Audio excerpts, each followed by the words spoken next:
The market is like you good at that?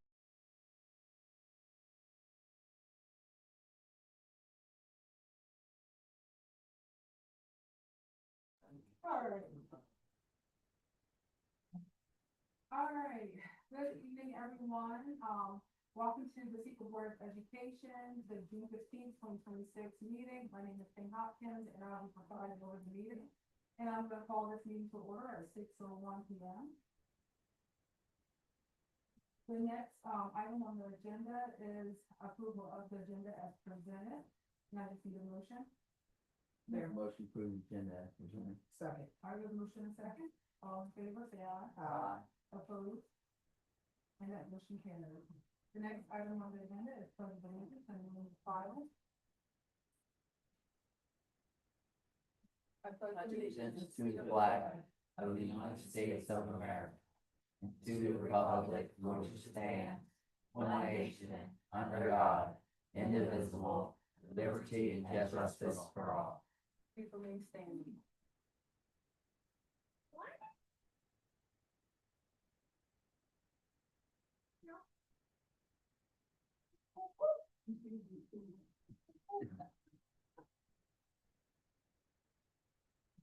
All right, the next item on our agenda is approval of the May 19th, 2026 meeting. Now I just need a motion to approve the, if there are no changes that you guys see. There are seven, I move to approve the minutes of the 5/19 board meeting as presented.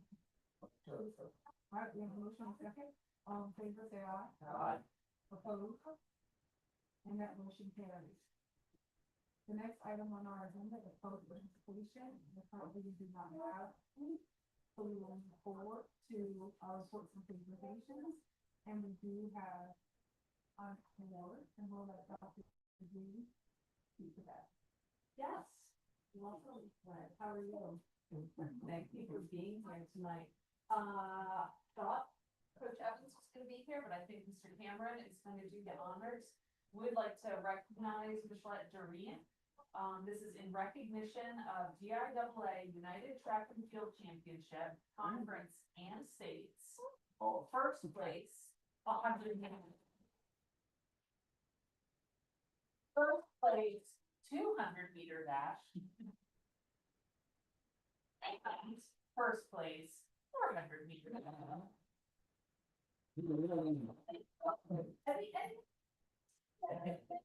Yeah, right, that's good. Come on up, let's see.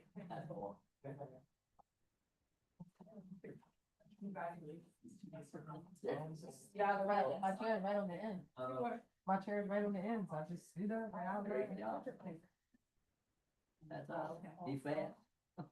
I was just informed that Michelle will also get a jacket, Oh, nice. that has all of the state and conference records. And We have all of those. Yeah. just a little slide. Oh, okay. There you go. There you go.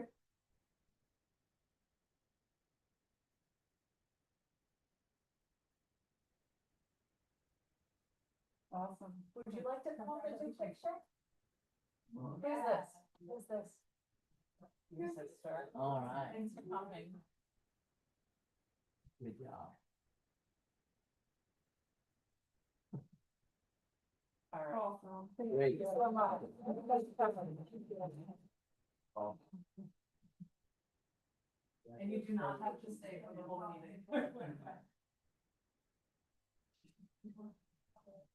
Hey, Bob. You don't have to stay. Thank you for coming tonight. Congratulations. That's all. Yeah, that is a record, right?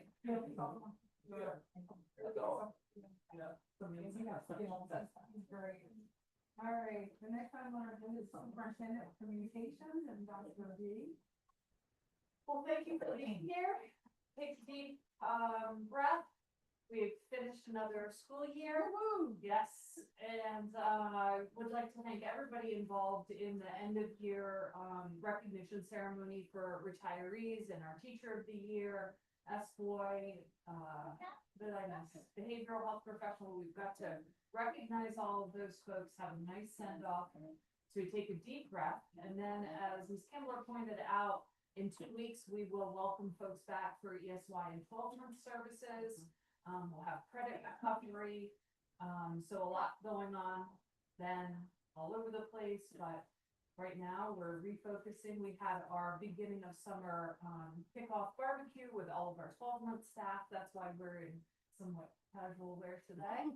Mr. Rice, you could have joined us. It was Hawaiian luau. See ya. Yeah.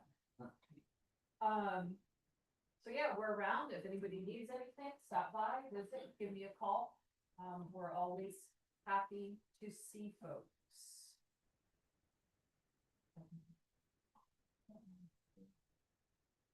And that's all I have. If we can get microphone. Maybe it's my fault. Is that going on? Please hold for technical difficulties. The other one's picked up. Yeah. Okay, awesome. Thank you, Pam, and thank you, Dr. Savage, for my touch. And just to piggyback off of, Dr. D, I think we had a great, graduation. It's just for me, like, having everyone so close is like really, really great. Cause you see all the parents, y'all, the kids, and they're right there, right beside the child, pretty much, like, sitting there right with them, getting those great shots and videos and everything, and I thought it went very well. Then we were at the bridge ceremony. I tell you, it seemed like a lot of children. I think, what, 241? I don't know, it just seemed like a lot. And they did such a good job. Those kids, I tell you, they dress up. Yes, I feel like every year they getting more and more elevated and clothes. So no, we're very proud of them and lots of, I mean, I'm sure you guys all saw all of the field days and the end of year celebrations, and those events mean a lot to folks. So it's just a lot. And it's all good. And the band. I'm gonna tell you, if you haven't been to you were at that. I was there, I was gonna say, I was able to go to the middle school band concert. That was a lot. Phenomenal. That was The chorus concert, was phenomenal. Yeah. Bridge ceremony, of course, was good. I came to Market Day. Oh, That's good. the last Market Day, it was great, and Water Day over at Central, so I was able to hit a few, in the year activities, but nice job to everyone. Yeah. Thank you guys for coming to those things. It My means a lot. My husband was thinking how big that band could be tonight. We're Working on it. I just think about, I think it's what, three different grade levels. Because first of all, there wasn't enough space for them on stage, it just wasn't. So that was, Well, it was a good, very good It was concert, very. so my only thing is, hey, when fall comes, start planning on doing some of these extracurricular things, especially like the chorus and the band, because learning how to play music is not that easy. And they really did a great job, like that was so. Colleagues, does anyone else have anything they want to share? Okay. And we will go on to the Title I overview presentation by Dr. Jeanette.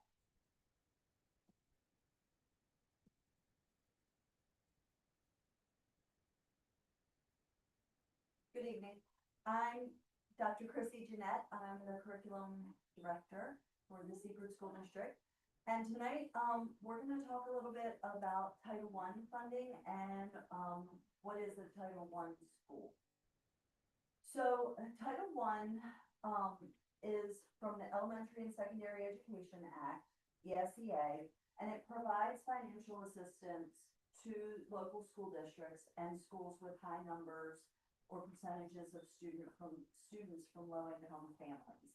And the purpose of the funding is to help provide additional support for a diverse population to eliminate or close the achievement gap and to help all students, obtain high academic standards. So Title I is the largest federal program for this purpose, and it's based off of census data, and it is for all U.S. schools, and all of our schools in Seaford receive Title I funding. So all of our schools are school-wide Title I programs. So they receive the additional support. The purpose of the program is really to increase family and school connections, as well as to provide additional academic support for our families and our students. How do we spend Title I funds in Seaford? Largely, it goes to increase staffing at all of our schools. And that's what we as a district prioritize first is we put additional staff above and beyond unit count into our schools to provide additional either smaller class sizes or additional support personnel to help our students. We also use these funds to purchase instructional materials. So some of our high quality instructional materials, supplemental support programs, things such as that. And we do use it some for professional development for our teachers, largely around the H2IM to ensure that we're maintaining those high standards for all students in all classrooms. So what we have, anyone who's interested in providing feedback about how Title I funds should be spent or used in our district, we will share this QR code out in our social media platforms. I'll ask Ms. Brent to do that. And we have just a short questionnaire on there for family or community members about their understanding of Title I and how they would like to see those funds utilized. So we'll be posting that after the meeting.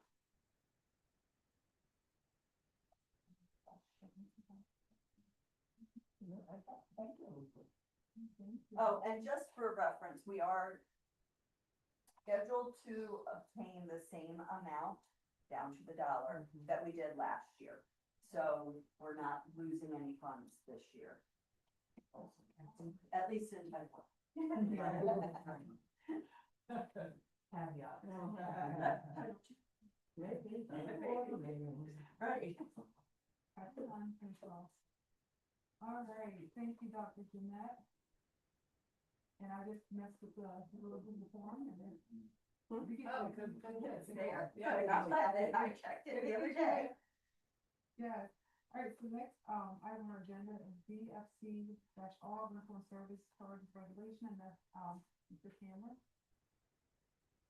Thank you, Ms. Hawkins. So this is a little bit different from what we traditionally do because later in 7.03, you're going to do the first reading of DFC, the policy. There's a slight change where we're going to change conditions to regulations, but we wanted to bring the regs with this too in conjunction with it because we put turnaround in this meeting and making sure everything was good for July 1 when the new fiscal starts. So, and there's a lot more in the regulations and exhibits, so that's kind of why it's a little bit backward from what we usually do.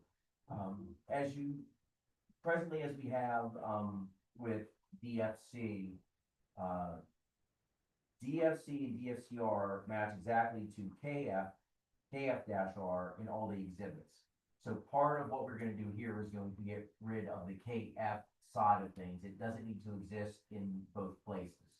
So that's the big thing, that everything we're changing for DFC will change DFC, but we're going to eliminate the KF portion of that rather than have duplication. Some slight changes that are taking place here. We are going to take the web address out in B1 simply because that could change and we have to come back. So it does say electronically, which you can get to via the website. Also in C5, we're looking at the payment and signed contract for an event because we've had to deal with over the last year 2 or 3 different situations where we've had to track down payment of significant amounts to the point where on one, Mr. Hill and I, we've had to get our district attorney involved in the matter to get the funds. So obviously there's the slight caveat in the contract says, you know, you have to pay up front, but if you say, hey, we're going to be here for 5 hours and you end up being here 6 or 7, then you're going to pay the difference with the custodian or what have you in there. And then in H, we are raising the prices on the weapons detection. Originally, we started with it being $20 per hour, and it's gonna go up to 35, because that's kind of how things have to go along with some CBA stuff and things like that. And really, when we first did it, we weren't real sure how it was gonna go and what was gonna happen. So, that's kind of the changes there. So in conjunction with DFC, DFC, this is DFCR, but in DFC E-1, we're just adding a data review because everything is staying the same there. Then DFC E-2 is going to be revised.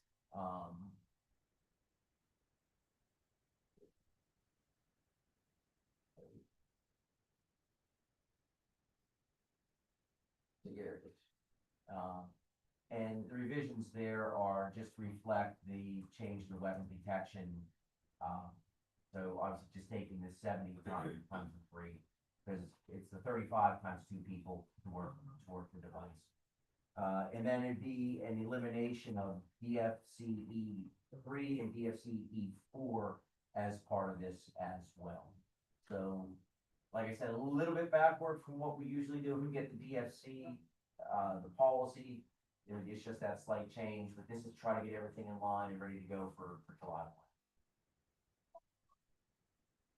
All right, so then with that, you cover DFC-R, DFC-1, and DFC-2. And then you already said DFC-E4, E3 will be deleted, so it brings us down to 6.08 GCH-R. Yes.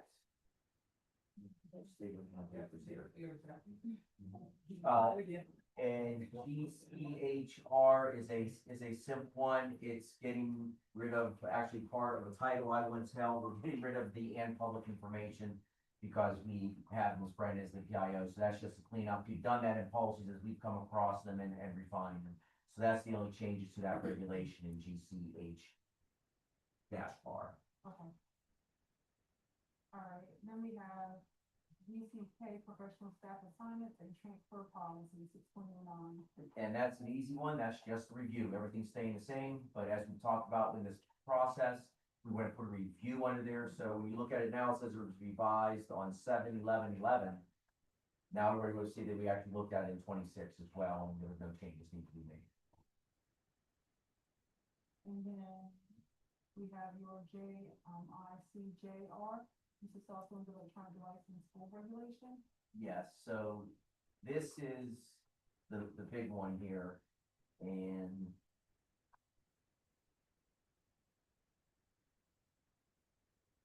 that is not the correct policy up there, I don't think, right now.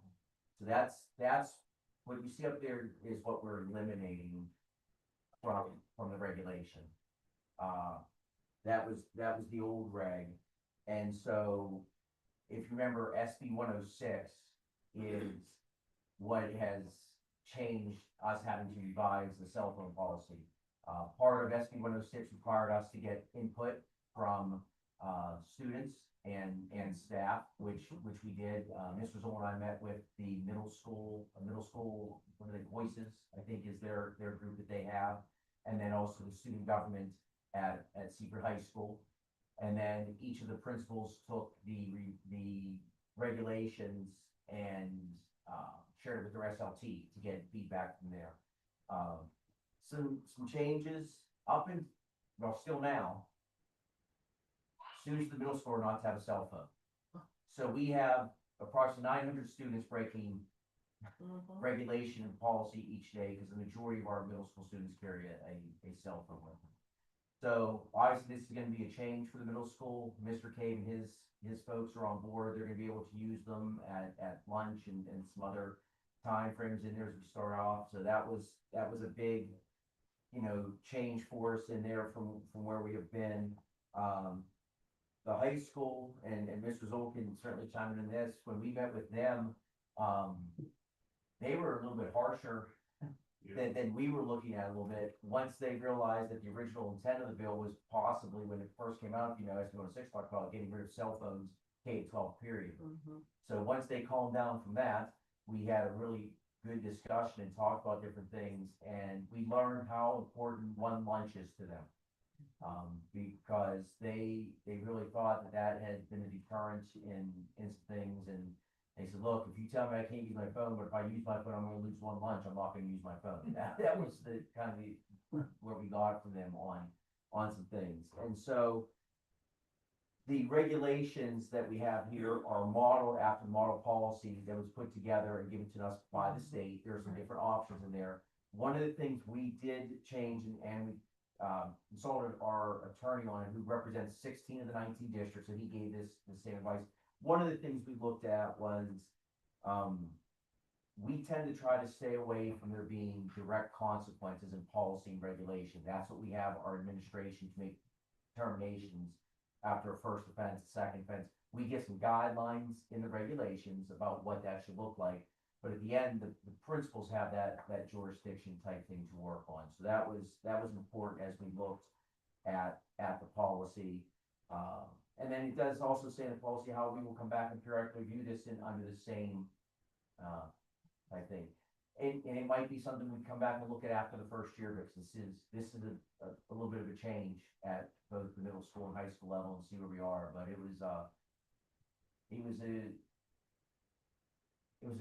really neat task to sit down there with the students and have the conversation with them, and just kind of talk about, like, when some of them were like, take away their phones. I mean, I actually think so. What you're saying is you want me to take a phone and, like, basically come in with a hammer and destroy it. They can't follow the rules. That's what we do. It was just, we're laughing, and it was comical almost. I don't give anything down. I mean, just one of the goals, obviously, the state has as well as to keep data. So we're also working with the middle school and high school on what that looks like in terms of how collecting you're collecting it. But then use that yearly to see if it's working or see if it's. Well, when I hear he's have some flexibility in there, I'm thinking, so each case would be different. If somebody had a phone or something, how to use it for some mercy. We're not gonna just say, here, it has cut and dry. You shouldn't have used your phone, so now you're being suspended for 5 days, but it could have been a serious incident where they had no choice. I mean, do we have that flexibility to do something? That's always a flexibility. We always. But I hope, that's what I wanted to hear, and I heard you say that the principal would have some risk, because everybody, it's hard to follow something the same. Everybody's not the same, every situation's different. And there's a sometimes we. Absolutely. Very good. It'd be interesting to see the discipline data after this year, to see.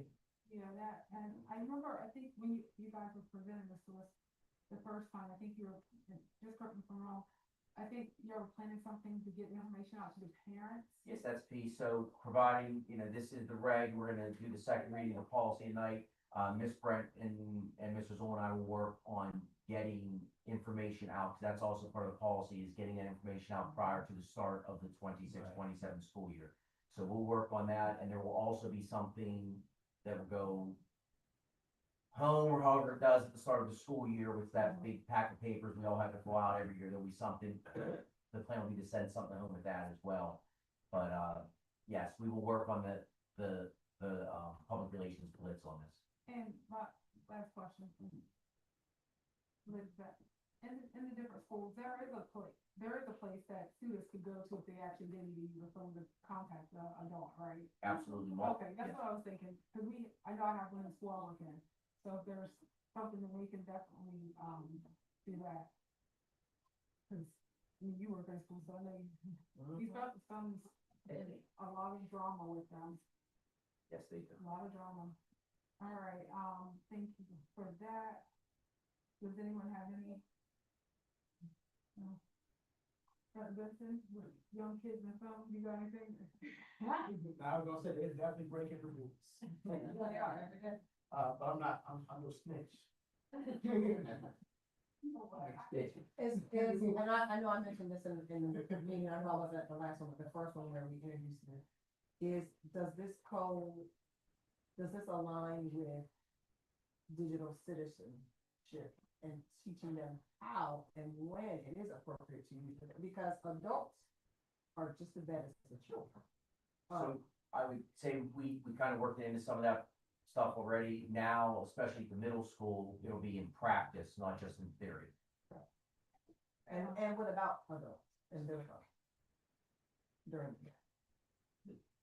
This regulation is for students. right, understood. Understood, that's what I'm putting it on, say, that does need to be addressed. In every corporate Absolutely. situation. Yeah, and thinking back off of Myers over here, and just, if you haven't, you might wanna look at the user, I call it the user contract, with, the use contract that students and parents sign. Because to, Dr. Savage's point, there are, like, I know that we have the students, especially if they're diabetic, so they need their cell phone. The next And time. the Dexcom, and then also for our translate, people. That's brought in the regulation that to be used for those types of things. But you wanna make sure that on the, Acceptable use. acceptable use, thing, that part of it, if you're sharing the Wi-Fi information, then you have to kinda block their whole account. How we would progress forward with that, knowing that we can't necessarily use that as a discipline, like, cause they still need access to Wi-Fi, so what other discipline can we look at for that, for accountability? So, yeah. Let's come over now. Alright, so, thank you for that. The next one is your, GCI or professional staff development regulation. Yeah, so you will be voting on the second reading of GCI today, and the regulations kind are a little bit outdated. And so in working with Dr. Met, we kind of looked at it and we don't feel we need to reg based upon where with the change of the policy. So then the next items are our action items. And the first one being, a facility request, and it is Delaware Breast Cancer Coalition. The request for is Rivera, and it's for, October. And it goes through, the setup and the cleanup and all of that. And they're looking to use the high school gym in the lobby, anticipating 200 people. So pretty much October, a lot of people go all out for, Breast Cancer Awareness Month. And so this will be the link for that. So we just need a motion to approve this. Point of clarity, that's not homecoming weekend, is it? Well, the question. What's the October 17th. homecoming's weekend before? Got it. Okay, Mike. Alright, so then, I make a motion that we approve, 701 facilities request. Second. I have a motion and a second. All in favor, say aye. Opposed? And that motion carried. Alright, let's see, and the next item we have on our agenda is related to, reproductive health and school services. And thank you, Mr. Gold, for getting the, comparison for, Memorial and Title Health. That is something I asked for at the last, meeting, and one of the main reasons is I just want to make sure, if they're going from our 8th grade to our 9th grade, that the continuity of care is not, messed up because one offered more than the other one did.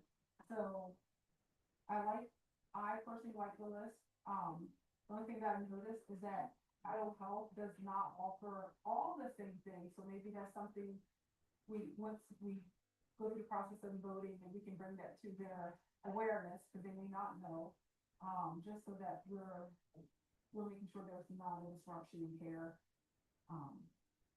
Being that we're gonna be the first district with K through 12, school-based laws, we definitely wanna make sure there's not disruption in care from 8th to 9th grade. Colleagues, do you have any questions? I think I'll go with it. Okay, and just a small difference, just so you're aware too. Title Health, high school, parents, I don't want to be. And the more they have to sign, parents have to sign for what they want. Like if they check off if they want birth control or HIV, you know what I mean? Yeah. The ones that are the high school, it's the opposite. They circle what they don't want, you know what I mean? So it's just if you don't circle anything on the high school one, you automatically get all the services. We're at the more middle school level, go out there and check off. Opt-in versus opt-out. Yeah. So it's small. Didn't want to try to clarify. Is it the student circling that information or the parent? parents have to sign the applications, now high school wise, and I can't remember what page it is, there, once you get to high school, there are maybe 16, maybe 14, at the high school that they can sign up, like counseling stuff and stuff.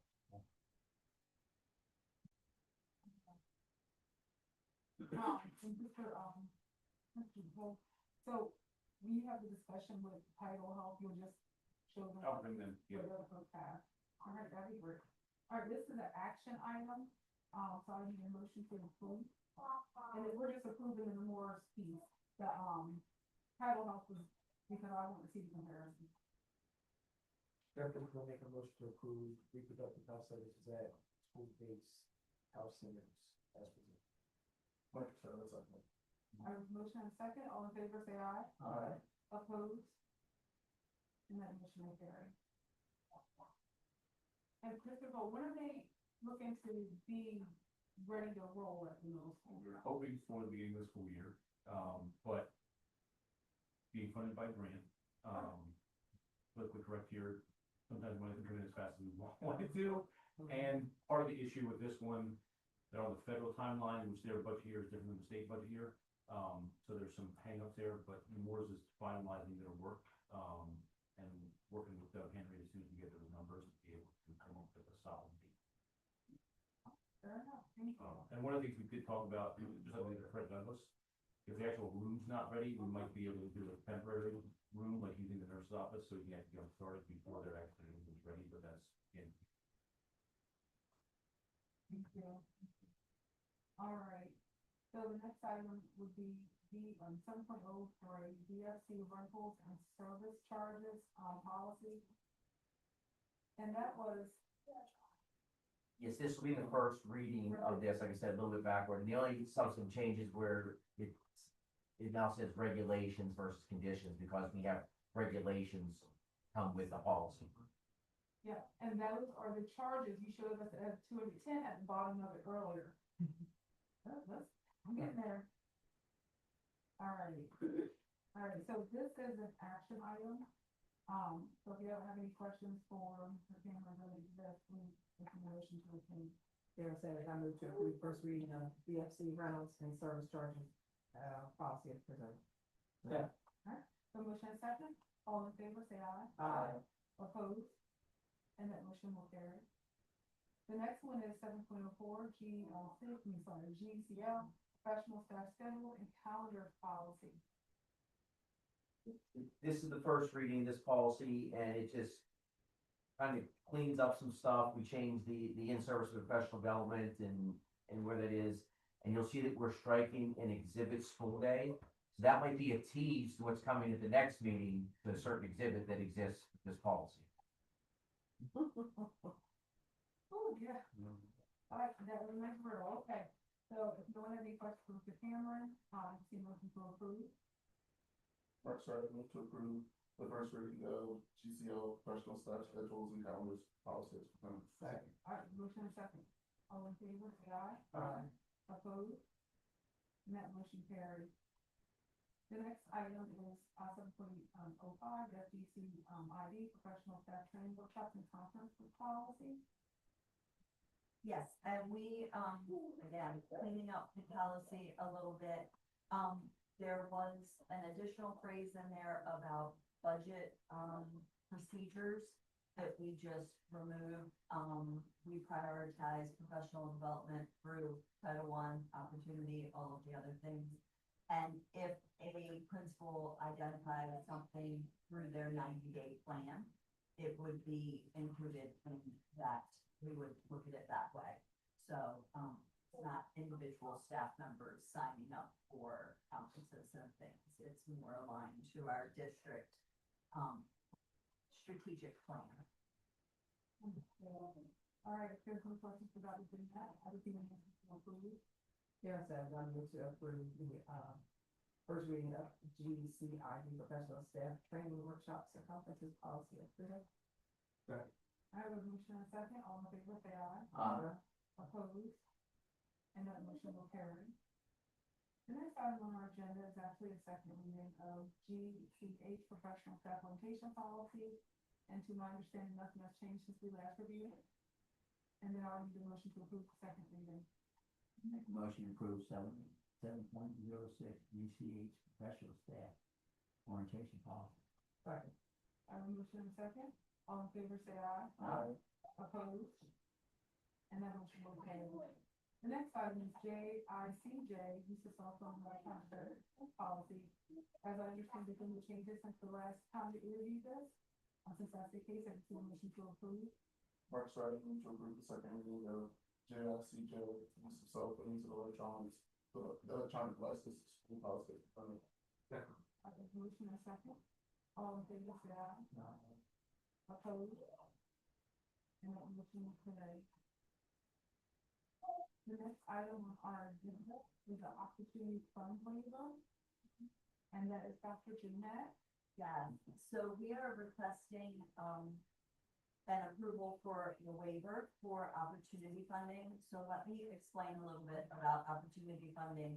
Opportunity funding comes from the state, not the federal government. It is generated based off of, multilingual learners and low-income students. So, the schools receive a budget from the state based off of those student numbers. The opportunity funding comes in two pots of money, so we're limited on how we can spend the money. One is specifically for K-5, reading and mental health. The other one is flexible funding. It has a little bit more flexibility to it. The waiver really is asking for us to be able to, once we have funded positions in schools, which again is always our first priority. Let's say a school generates a pot of money, out of the K-5 reading for $100,000. We put $85,000 towards salaries. There's $15,000 left. We can't hire someone else with that. If we can pull that to the district level, we use that for our high quality instructional materials. We use that for our language line for the district. We use that for our liaisons, our home school liaisons.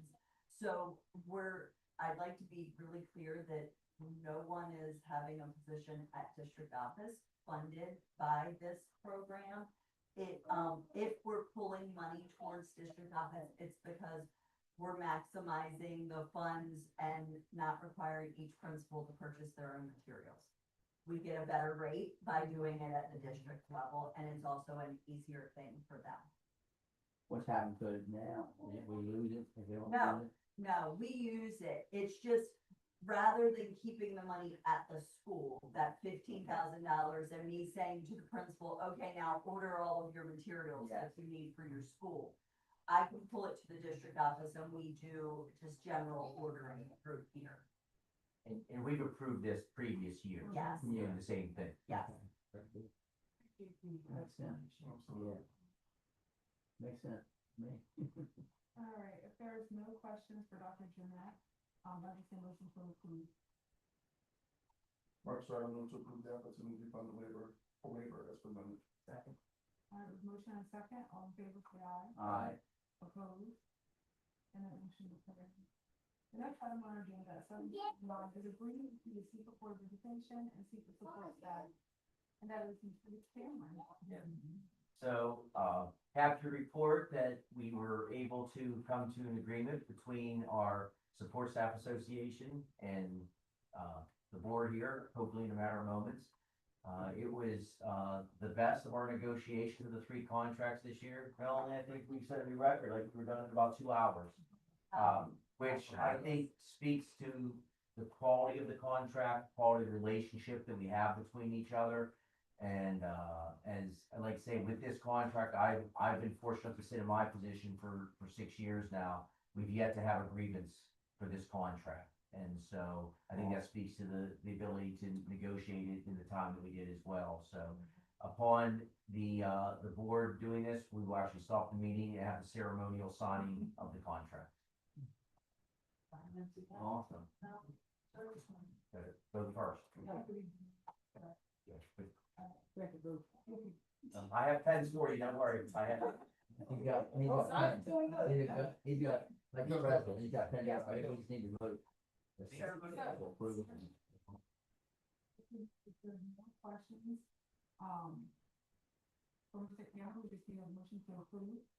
Jefferson, I make a motion to approve the agreement between the Secret Board of Education and the Secret Support Staff Association as presented. Second. Have a motion in second. All in favor, say aye. Aye. Opposed? That motion carries. I jumped the gun, sorry. Great deal.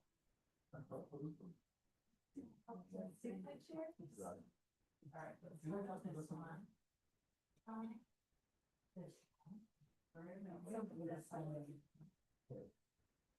All 10. Yeah.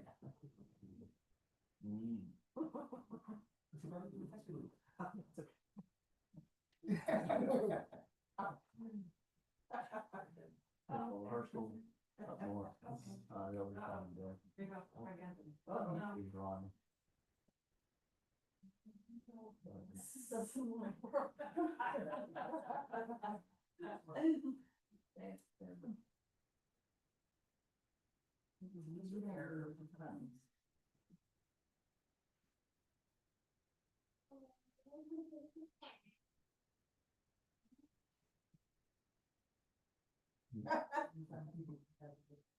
We practice signing, so sometimes we don't all day. That's fun.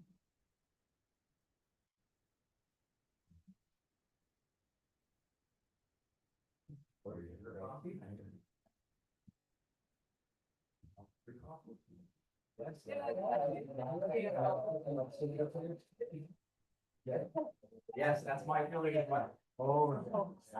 Oh, wait. She rolled. Huh? Sorry. Center up, we'll do another one. Sorry. Should we do another one? Yeah, right. And not me.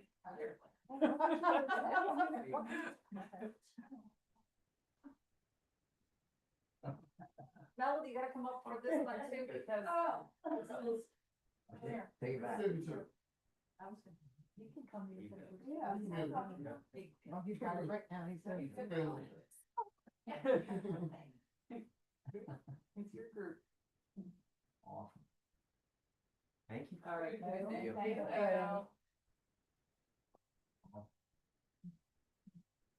Oh, yours.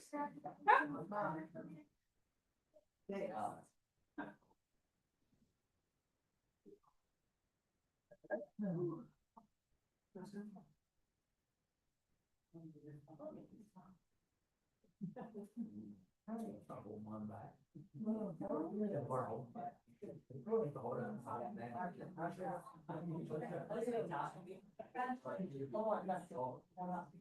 Good job.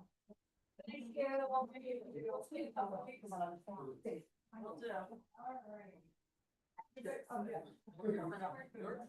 Thanks. All right, so the next item on our agenda will be, Mr. Hill, and then the first thing is, the FY 27, the tax rate.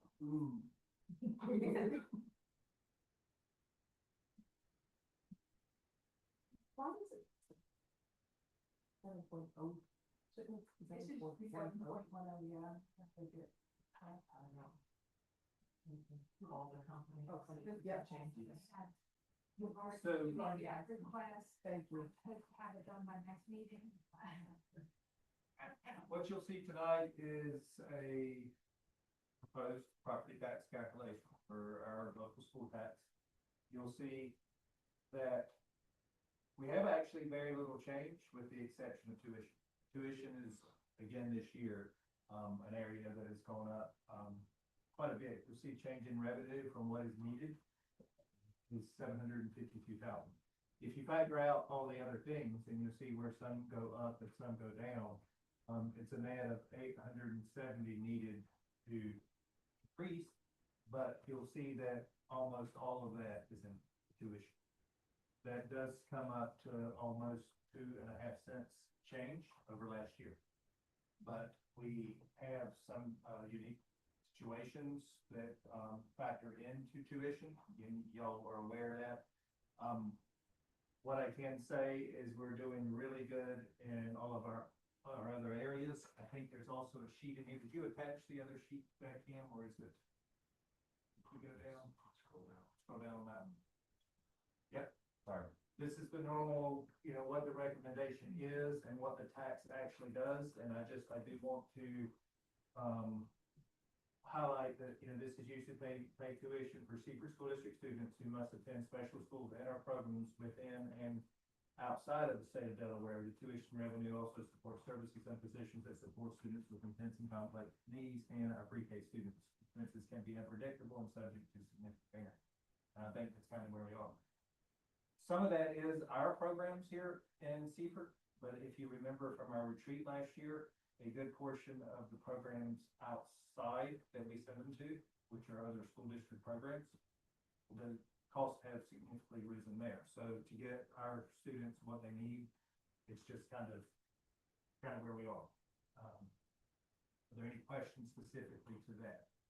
If you go back, or I think, Pam, if you go back real quick, overall, we're really able to maximize things like MCI, which is going to allow us to start accessing funds quicker and sooner in July 1st, as opposed to where we have normally had to wait until about November.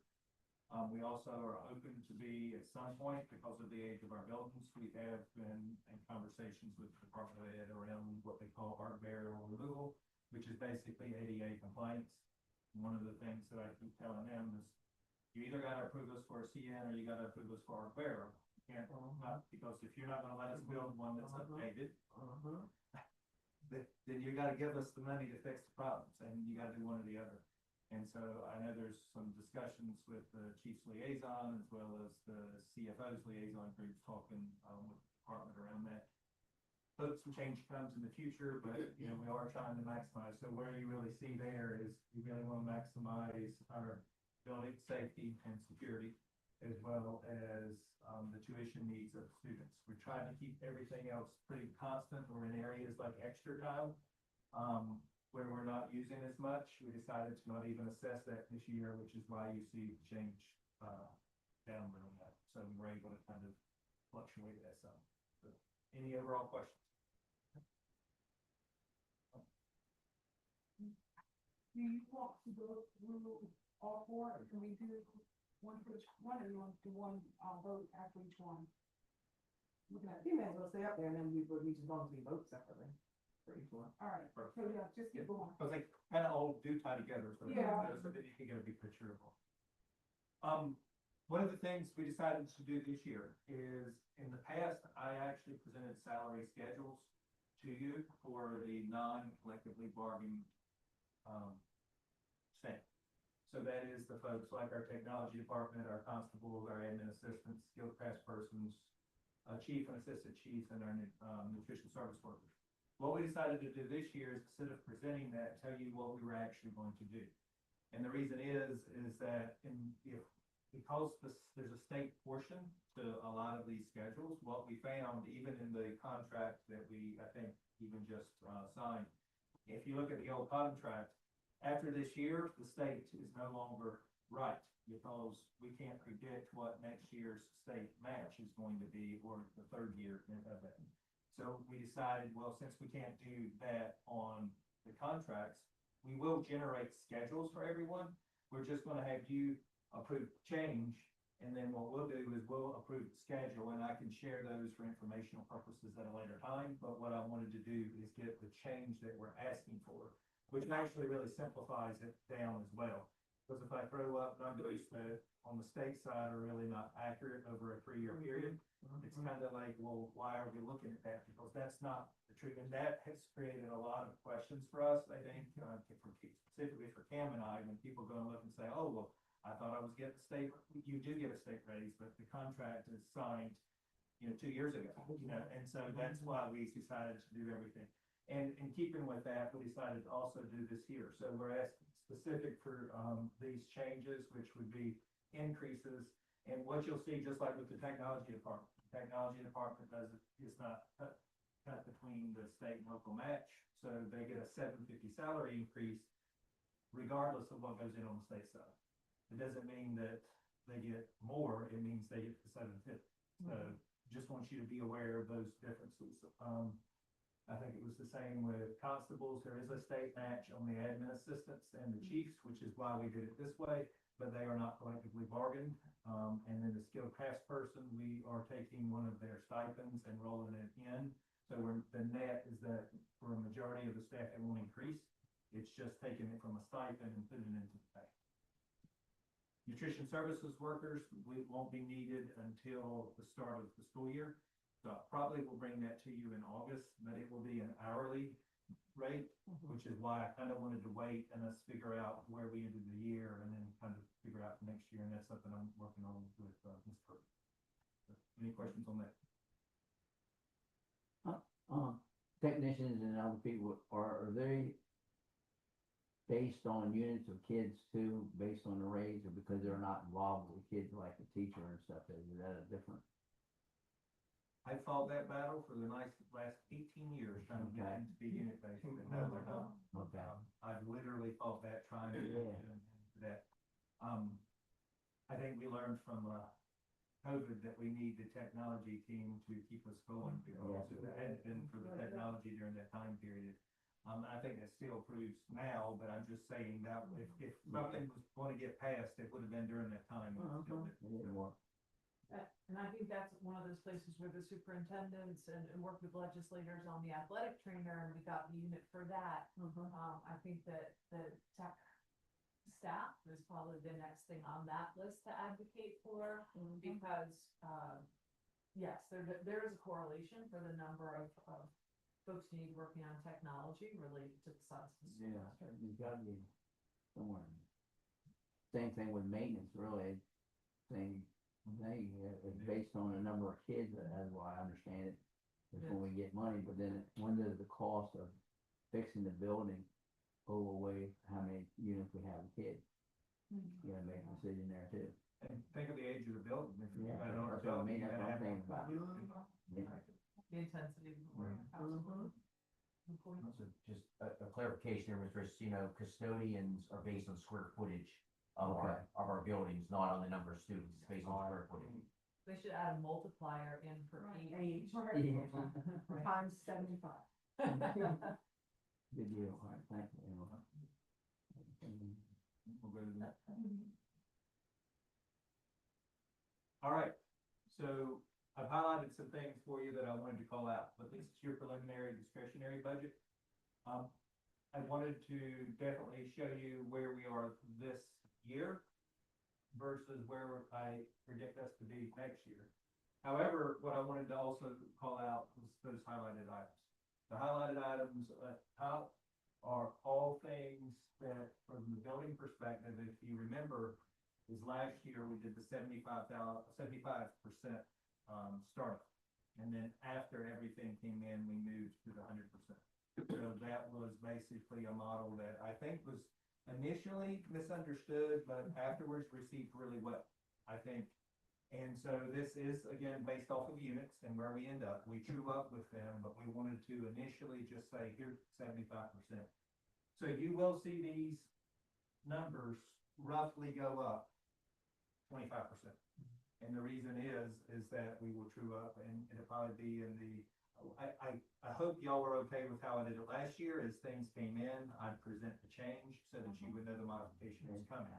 And then we did that instead of one big budget at a time.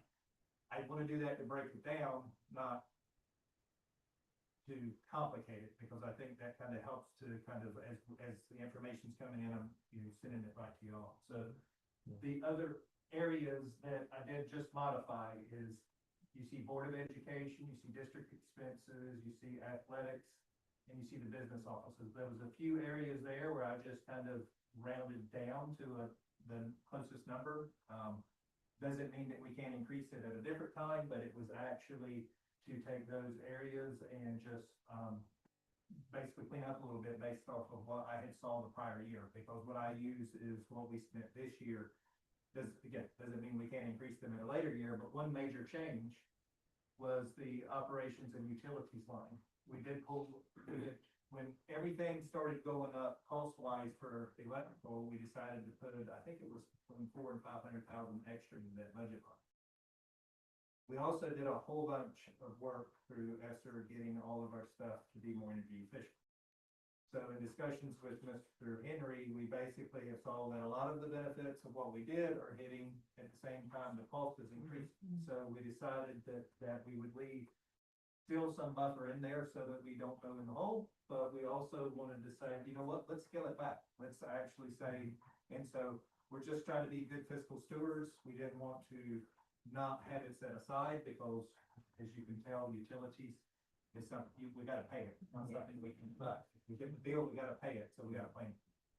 But we feel like $1 million roughly is kind of where we need to be. The other area that I just need to really call out is local salaries. This is the same number. I did that to protect the integrity of the contracts and negotiations that we're going through. You will see you'll see hundreds of thousands of dollars after this process is done, that will need to be approved throughout next fiscal year. What we'll do is we'll get all the information together. We calculated that, but what we felt like we needed to do was also to protect the integrity of what was going on, but to make you aware that there was gonna be an increase there.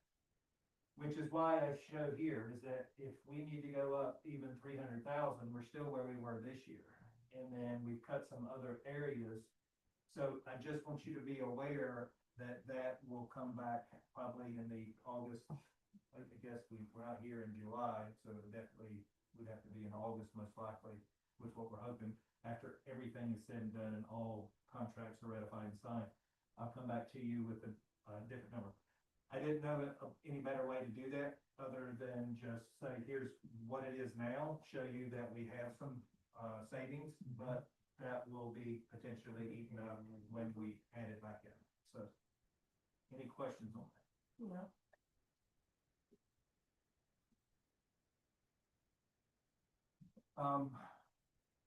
What this will be is what I normally do is to set the budget up. That was your discretionary budget. This is basically the revenues that will come in from that tax rate. So this is just me setting this up to show you. Keep going down, Tim. Keeping set asides at 2.9 million. And revenue is roughly $69.6 million is what we're estimating. And remember, the red is loss from prior year, so we're estimating to lose very similar. Also revenue for choice and charter for the students of ours that choose not to go to school here. So that does end up impacting us in a negative cost or loss of revenue. Any questions there? Not a question. Yeah. But if, can you go back to the preliminary tax, yeah. So we do the vote, because the one that we have here on our laptop all have the numbers still in. Whereas that one is blank. Just to make sure that I'm not confused about this. This is me just setting up the budget for next year for you for the 27. What you're also going to vote on is what's come in, which is my actual budget report. All this is the budget for next year. The report I'm going to give next, which shows you where we are right now. Okay. So I'm going to still give my monthly like I normally do. This was just setting up everything for next year and getting. Okay, gotcha. I want you to see how the monies that we're asking for in the taxes, specifically from the operating side, which is our local expenditure money, is being spent. Okay. And I wanted you to see how it came in as an increased number here. And that's basically what that is. Graphic order.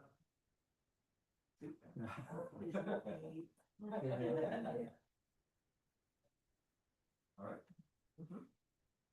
Now let's go to here. All right, this is where we are for end of month, end of May. At the end of May, we had some additional expenses that came in May, in June. But overall, we were under in some categories, most specifically, some of the schools were actually way under. And you'll see why I made the modifications to the board report when you look at things like, Board of Education, we didn't actually spend that much. district expenditures was down, so we adjusted that down. We wanted to leave something there for unknown things, because that's also like I really don't wanna call it a contingency, but there's things that do come in like that from time to time that we need to take care of, so that's what the district expenditures, but it's also our copier room at the same time. So it's things like that. It's our SRO and, I think that's our two biggest out of that category. So this is basically where we ended up here was, let's see here. We're at 91 point.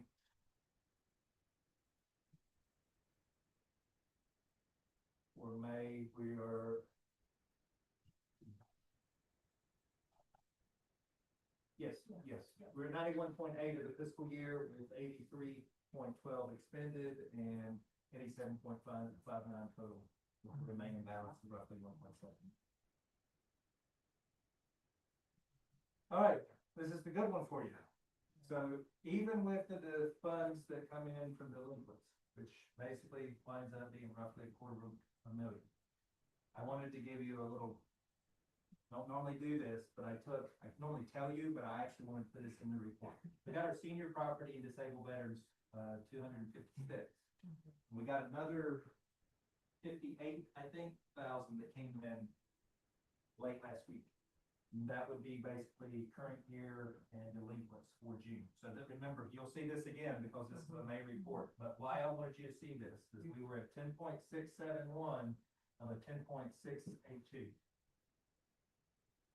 We pretty much almost nailed that, didn't we? And then we got a little over. So that's a good place to be. Very good. But if it wasn't for the delinquent money coming in, we still would have missed that goal. So it's really is good that we're continuing to get this. We wish we had gotten it on time, but you know, we got it. So we should be spot on in our tax collections for this year. So just want y'all to be that. So, next month I should be able to report that we're at 100 and some percent when we do our closeout one here. Or I guess it ended up being all, like I said. All right. And this, if you go back up, Cam, real quick. Now, I just wanted to say, you'll see that this number maps to that tax rate number, and it would have last year as well, just to clarify your question. All right, all right, now you can go down, Cam. Set asides, what you should notice here is that we did pay you back, and I basically borrowed that money for a little longer than I had said I would, but finally we got Joel's stuff had come in and we got everything recoded and we were able to pay that back. So we appreciate it. So we're going to keep that constant at 2.9. And if you keep going down, we do have some areas. Remember, red is a good thing here, but what you'll see if you scroll up to the top a little bit, Kim, areas that started coming in that were under budgeted for, which would have been the formula salaries and OECs for the state side of our monies, but that's again the state side. The local side, we're spot on right now with where we should be for the year. So this is extra monies that came in, and basically you can see. I want to get as accurate as possible, but I'm still the kind of person that's going to understate revenue and overstate expenses because I feel like I'd rather plan for higher costs and lower money coming in. I want to get as close as accurate, but I just want y'all to know that's just how I manage money, and I'm trying to get as accurate as possible. I'm trying to be a good steward at the same time. So if we keep going down, it would appear there we're at 1.6, but the main area to look is in our local is that we ended up because the state number again is predicted a lot on the salary. So if we look at the local side here, we'll see that look at that interest that we have brought in this year, over $500,000. It really has also helped us to have being good stewards and having more money on hand at specific times, like the set aside in the reserve. That's where this interest comes from, which helps us offset the expenses when we do it. So it's kind of that one of those things that they say it takes money to make money, and by having money we can make more interest, which means we can be better stewards of what we're doing. So it's just a cycle. So As long as interest rates stay where they are, that could, could be another good year. I hate to estimate too high on that. Right. So that's why you'll see, I didn't estimate it at $500,000. I don't believe, can't remember what I estimated for interest for this coming year. I think it's, let me see here.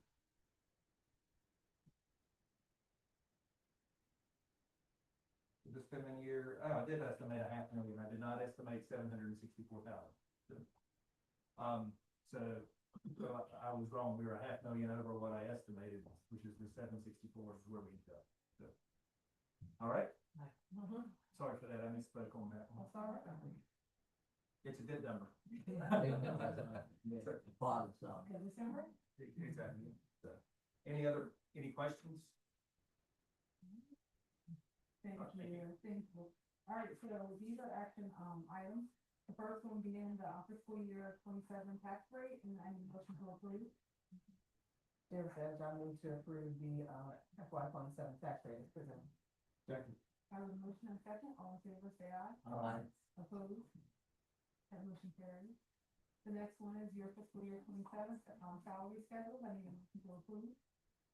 Mark Sharp, move to approve the FY 27 salary schedules as presented. Second. All right, we have a motion and a second, all in favor, say aye. Aye. Opposed? That motion carries. The next item is fiscal year 27 preliminary budget, and I need a motion to approve. Jeff, yes, I make a motion to approve the FY 27 preliminary budget as presented. That's second. All right, we have a motion and a second, all in favor, say aye. Aye. Opposed? That motion carries. And then I need a motion to approve the, financial report as presented. Make a motion to accept the funds report as presented. Second. I have a motion and a second, all in favor, say aye. Aye. Opposed? And that motion carries. And then the next item is our long range agenda, or not so long range agenda. For COVID-19 for GT. And then we will, all come back to the district office on July 1st at 6 p.m. for the organizational meeting where considering this as our plan, probably by the Vincent. Got it. I'll do my part. Yeah. Mr. Rice cheering us on. Four. All right. So the next thing is executive session, for personnel matters, legal case and computer matters, and the motion to come out of public, especially in the executive session. Mark Sharp, move to executive session. Second. Ladies and gentlemen, all in favor, say aye. Aye. Opposed? The motion carries, and the 7 p.m.